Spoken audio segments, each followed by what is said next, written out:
ప్రభుత్వం తీవ్ర అధికార దుర్వినియోగానికి పాల్పడమే కాదు ప్రజలను తప్పుదోవ పట్టిస్తోంది. తప్పుడు కేసులు, అక్రమ నిర్బంధాలతో చట్టాన్ని చుట్టంలా వాడుకుంటోంది. న్యాయ వ్యవస్థను అపహాస్యం చేస్తున్న చంద్రబాబు సర్కార్ తీరుకు నిలువెత్తు నిదర్శనం ఈ విజువల్. వీడియోలో బ్లూ షర్ట్ వేసుకున్న వ్యక్తి సత్యవర్ధన్. వల్లభనేని వంశీ కిడ్నాప్ చేశారని పోలీసులు చెప్తున్న వ్యక్తి ఇతనే. మరి ఈ వీడియో చూస్తే సత్యవర్ధన్ కిడ్నాప్కి గురైనట్టుందా? ఫిబ్రవరి 12న విశాఖపట్నం ఆనందపురం జంక్షన్లో ఒక బట్టల దుకాణంలో స్వేచ్ఛగా షాపింగ్ చేసుకుంటున్న సత్యవర్ధన్ వీడియో ఇది. కిడ్నాప్ చేసి నిర్బంధించిన వ్యక్తి బయటకు ఎలా వస్తారు, ఎలా స్వేచ్ఛగా షాపింగ్ చేస్తారు? దీని అర్థం పోలీసులు తప్పుడు కేసులు పెట్టారని కాదా? వారి కుటుంబ సభ్యులను భయపెట్టి బెదిరించి తప్పుడు ఫిర్యాదు తీసుకున్నారని ఈ వీడియో సాక్షిగా బయటపడిందని వైఎస్ఆర్సీపీ ట్వీట్ చేసింది. సో షాపింగ్లో ఉన్న సత్యవర్ధన్ విజువల్ ప్రస్తుతం మనం చూస్తున్నాం. ఈయననే కిడ్నాప్ చేశారు వల్లభనేని వంశీ అంటోంది కూటమి ప్రభుత్వం. పూర్తి డీటెయిల్స్ అందిస్తారు మా కరెస్పాండెంట్ రవీందర్. రవీందర్, చెప్పండి. వైఎస్ఆర్ కాంగ్రెస్ పార్టీ ఒక ఫుటేజ్ రిలీజ్ చేసింది. ఆ ఫుటేజ్లో క్లియర్గా సత్యవర్ధన్ కనిపిస్తున్నారు, షాపింగ్ చేస్తున్నారు ఆయన. సో ఈయననే కిడ్నాప్ చేశారని చెప్తోంది వైఎస్ఆర్ కాంగ్రెస్ పార్టీ వెర్షన్ ఏంటి? ఎలాంటి డీటెయిల్స్ ఉన్నాయి మీ దగ్గర? నిజానికి ఆంధ్రప్రదేశ్ లో రెడ్ బుక్ రాజ్యాంగానికి పోలీసు బాసులు కూడా సెల్యూట్ కొడుతున్నారు అనేది చాలా స్పష్టంగా అర్థమవుతుంది. ఎందుకంటే గన్నవరం కేసులో వల్లభనేని వంశీని అరెస్ట్ చేసినటువంటి తీరులోనే ఇదంతా కూడా చాలా స్పష్టంగా మరోసారి అర్థం చేసుకోవచ్చు.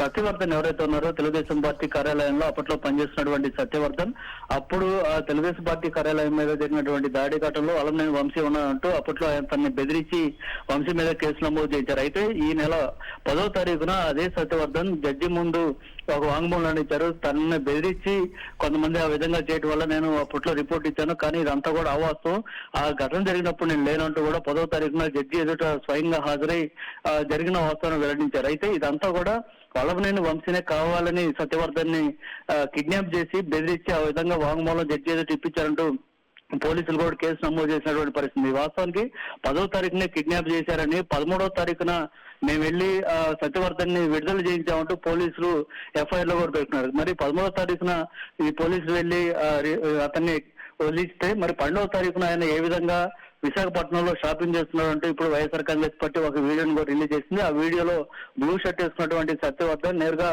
ఒక బట్టల దుకాణానికి వెళ్లి అక్కడ కొన్ని దుస్తులు కొంటున్నటువంటి విజువల్ చాలా స్పష్టంగా చూపించింది. ఆ విజువల్ లో అతను స్వేచ్ఛగా తిరుగుతున్నటువంటి పరిస్థితి కూడా ఉంది. నిజానికి కిడ్నాప్ అయి ఉంటే, అంటే 10వ తారీఖు నుంచి 13వ తారీఖు వరకు మధ్యలో కిడ్నాప్ అయి ఉంటే 12వ తారీఖున ఇంత స్వేచ్ఛగా అతను ఏ విధంగా బయటకు వస్తారు, కిడ్నాపర్లు ఏమన్నా అతను ఎందుకు రిలీజ్ చేస్తారంటూ కూడా ఇప్పుడు వైఎస్ఆర్ కాంగ్రెస్ పార్టీ ప్రశ్నిస్తుంది. దీనికి అంతటికీ ఒకటే కారణం కనిపిస్తుంది, కేవలం వల్లభనేని వంశీని అరెస్ట్ చేసి లోపల వెళ్ళాలనేటువంటి ఒకే ఒక కాన్సెప్ట్ తోటి తెలుగుదేశం పార్టీ సంబంధించిన ముఖ్యమైన నాయకులు అంటే చంద్రబాబు, లోకేష్ ల ఆదేశాల మేరకు పోలీసులు ఈ విధంగా వ్యవహరించారనేది చాలా స్పష్టంగా అర్థమవుతుంది. నిన్న హైకోర్టు కూడా ఉంది, కేవలం మీ ఇష్టానుసారం వ్యవహరిస్తే సహించేది లేదు, డీజీపీని కోర్టుకు లాగుతా ఉంటూ కూడా హైకోర్టు చాలా స్పష్టమైన హెచ్చరికలు జారీ చేసినా కూడా పోలీసుల్లో ఎలాంటి వైఖరి మారలేదు, అదే వైఖరితో కొనసాగుతున్నారనేది చాలా స్పష్టంగా అర్థమవుతుంది. అందుకు ప్రతిబింబించేలాగా వైఎస్ఆర్ కాంగ్రెస్ పార్టీ కొద్దిసేపు క్రితమే ఈ వీడియోను కూడా రిలీజ్ చేసినటువంటి పరిస్థితి.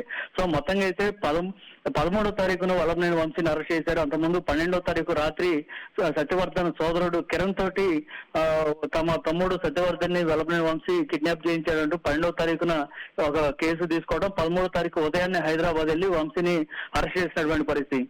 నిజంగా ఒకవేళ కిరణ్ గనక ఈ ఫిర్యాదు ఇస్తే ఆ ఫిర్యాదు మీద వాస్తవం కాదో పోలీసులు గ్రహించాలి, ఆ కిరణ్ ని విచారించాలి, తర్వాత సత్యవర్ధన్ ని విచారించాలి. కానీ అదేమి జరగకుండా నేరుగా 13వ తారీఖు ఉదయం హైదరాబాద్ వెళ్ళి మా కరెస్పాండెంట్ రవీందర్ ఈ ఫుటేజ్ ని ప్రస్తుతం సో ఆయన ఫ్రీగా బయటకు వచ్చి షాపింగ్ చేసుకుంటున్న విజువల్స్ కూడా చూస్తున్నాం. ఇది కిడ్నాప్ ఎలా అవుతుంది అనేది వైఎస్ఆర్సీపీ ప్రశ్న. Thank you Ravinder.